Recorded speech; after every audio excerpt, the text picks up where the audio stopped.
ये कहानी है एक गरीब पिता और उसकी बेटी की। एक बार वह गरीब व्यक्ति अपनी बेटी को उसके स्कूल से लेकर शहर के एक महंगे होटल में पहुंचा। उस व्यक्ति ने फटे पुराने कपड़े पहने हुए थे और उसकी बेटी स्कूल की ड्रेस पहनी हुई थी। दोनों होटल के अंदर पहुंचे तो वेटर पूछा, सर आप क्या खाना पसंद करेंगे, आप अपना ऑर्डर बता दीजिए। तब उस व्यक्ति ने कहा कि आप मेरे बेटी के लिए एक प्लेट पाव भाजी लेकर के आ जाइए बस। वेटर ने कहा, सर आप कुछ नहीं लेंगे, आपके लिए भी कुछ लेकर आऊं। तो गरीब व्यक्ति ने कहा, मेरे लिए कुछ नहीं, आज मेरी बेटी के लिए पार्टी है। मैंने इससे वादा किया था कि अगर तुम इस जिले में 10th क्लास में टॉप करोगी तो तुम्हें मैं सबसे महंगे होटल में पार्टी दूंगा, तो आप सिर्फ बच्चे के लिए पाव भाजी ले आइए। वेटर ये बात सुनते ही दौड़कर अपने मालिक के पास गया और बोला कि सर आपसे एक छोटी सी रिक्वेस्ट है कि आप मेरी सैलरी से पैसा काट लेना, लेकिन आज मैं चाहता हूं कि उस बच्ची के साथ उसके पिता को भी एक प्लेट पाव भाजी खिलाया जाए, क्योंकि उस बच्ची ने पूरे जिले में 10th क्लास में टॉप किया है। वो गरीब पिता है, ज्यादा पैसे नहीं होंगे, इसलिए कह रहा है सिर्फ बच्ची के लिए ले आओ। होटल के मालिक ने जब ये बात सुनी तो मुस्कुराते हुए बोला, तुम उसके पिता के लिए भी पाव भाजी लेकर जाओ, उसके लिए भी लेकर जाओ, पैसे मत लेना, 4-5 पाव भाजी पैक करवा कर ले जाओ और 2-3 किलो मिठाई भी लेकर जाओ और उनसे कहना ये पार्टी होटल की तरफ से है, आप ये मिठाई ले जाइए और जश्न मनाइए।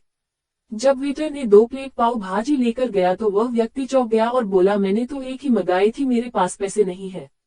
वेटर बोला, अरे सर शर्मिंदा मत कीजिए, ये पार्टी होटल की तरफ से है, आपकी बेटी, हमारी बेटी ने टॉप किया है, ये मिठाइयाँ लेकर जाइए और जश्न मनाइए। पिता और बेटी खुश हो गए और चले गए।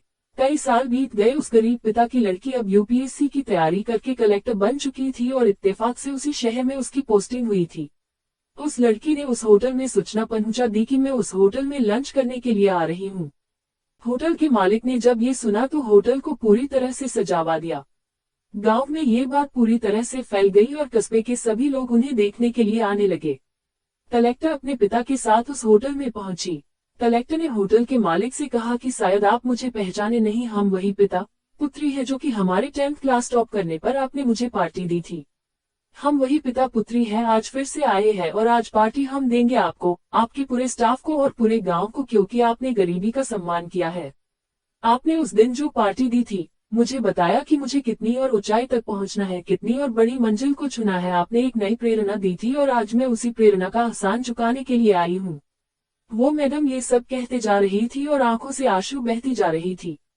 ये कहानी हमें सिखाती है कि कभी भी किसी गरीब का मजाक मत उड़ाना। हो सके तो उसकी मदद करना और अगर मदद ना कर सको तो उसका मजाक मत उड़ाना, क्योंकि वो सब देख रहा है, बनना है तो उसकी नजर में अच्छा बनिए। जहां भी रहिए कर दिखाइए कुछ ऐसा कि दुनिया करनी चाहे आपके जैसा।